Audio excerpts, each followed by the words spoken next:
కొంతమందికి ఆ రోజు నెలవారీ జీతాలు కూడా చెల్లించుకుని ఆదేశాలు ఇస్తే చంద్రబాబు నాయుడు గారు చెల్లించడం జరిగింది.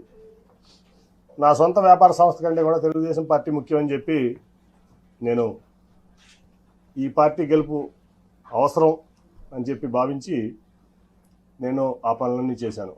అంతకుముందు మీ అందరూ తెలుసు, అంతకుముందు జరిగిన బై ఎలక్షన్లో దాదాపు నాకు తెలిసి 17 మందో 18 మందో కాంగ్రెస్ నుంచి రాజీనామా చేసి వైకాపా తరఫున పోటీ చేసిన అభ్యర్థులు భారీ మెజార్టీలతో గెలిచారు.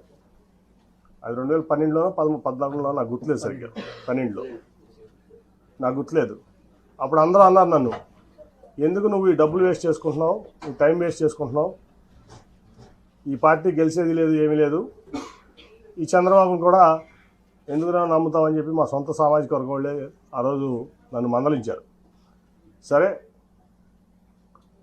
మరి ఒక లక్ష్యంతో నేను దిగాను, ఆయన గెలిపించుకోవడమే నా లక్ష్యం. కాబట్టి ఏమైనా పర్లేదు, నేను ఇట్లాగే ముందుకు సాగుతానని చెప్పి ముందుకు సాగితే కార్పొరేషన్ గెలిచాం, జెడ్పీటీసీలు గెలిచాం, ఎంపీపీలు గెలిచాం, పంచాయతీలు గెలిచాం, తర్వాత జనరల్ ఎలక్షన్లో కూడా గెలిచాం. అప్పుడు శ్రీనివాస్ గారు బీజేపీ అభ్యర్థిగా మా అలయన్స్లో ఉన్నారు. అన్నీ గెలిచాం, జిల్లాలో అంతా నాదే భావిస్తా. అప్పుడు ఖర్చు పెట్టిన ప్రతి రూపాయి నేను ఖర్చు పెట్టింది. తదనంతర పరిణామం కూడా తెలుసు. అన్నీ అయిపోయిన తర్వాత నాకు టికెట్ ఇవ్వనని చెప్పి ఆ రోజు ఇంకా ఆన్లైన్లో 5 పెట్టారు ఆ రోజున రేస్లో. సరే, ఏదైతే అదైందని చెప్పి నేను కూడా ముందుకెళ్తే ప్రజా ఆగ్రహం ముందు అక్క మళ్ళీ నాకు సీట్ ఇచ్చారు ఆ రోజు, అంత లొల్లి చేసిన తర్వాత కూడా. అట్లాగే ఆ తర్వాత మరి ఏ రోజు కూడా ఒక ఎంపీగా మరి అక్రమ సంపాదన ఇంకోటి ఆశపడకుండా నిజాయితీగా పార్టీ కోసం, ప్రాంతం కోసం, ప్రజల కోసం కష్టపడ్డా. ఆ ప్రాసెస్లో మీ అందరికీ కూడా తెలుసు, ఆస్తులు అమ్ముకున్నా, వ్యాపారాలు మానుకున్నా.